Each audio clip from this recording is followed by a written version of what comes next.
I had been fishing by the river all day. The catch was good, and I got so absorbed that I didn't notice how the sky had darkened and night had fallen. The area suddenly felt unfamiliar, as if the shadows stretched and started creeping into the forest.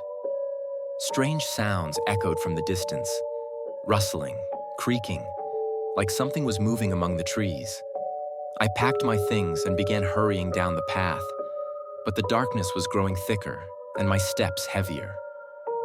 I wasn't sure where I was. Glancing over my shoulder, I didn't see the figure in front of me until I collided with it. At first, I thought I had run into a tree, but soon realized it was an old woman, hunched over, wrapped in a dark shawl. She looked up at me with her watery eyes. "You're in quite a rush," she croaked.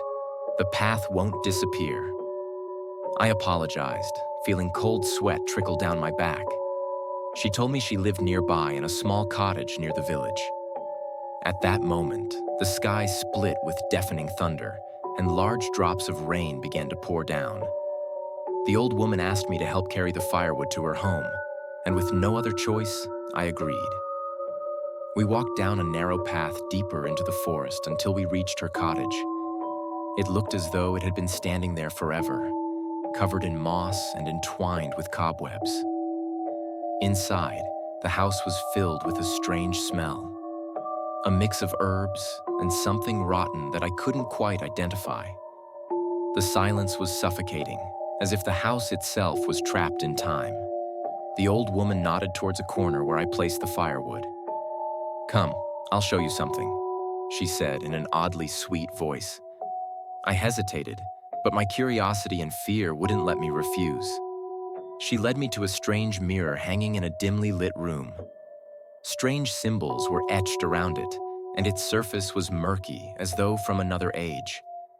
"Look into it, boy. You'll see what's hidden in the dark." Her voice lowered, almost hypnotic. I glanced into the mirror, seeing nothing at first but my own faint reflection. But then the surface began to ripple. From the depths, as if from another world, an image emerged. Me. But it wasn't exactly me.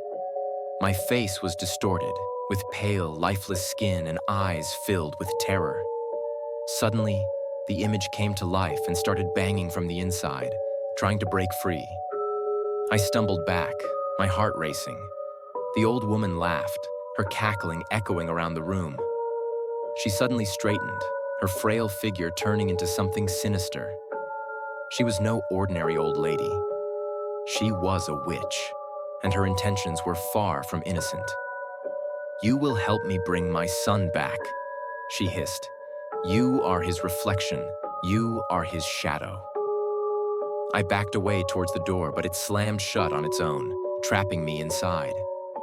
Shadows began swirling around me, cold seeping into my bones. The witch came closer, her hands reaching out. But that's when I realized this wasn't just a nightmare. I was part of her ritual. Her plan was to trap me in the mirror, while her dead son took my place in the real world. The storm outside raged louder, lightning flashing across her twisted face. I suddenly heard my own voice, but it no longer belonged to me. It laughed, filling the small house. I turned and saw my reflection. It was standing beside the witch, now outside the mirror. The last thing I heard before the darkness swallowed me was a quiet whisper. "Welcome home." And then I woke up. Or was it really me?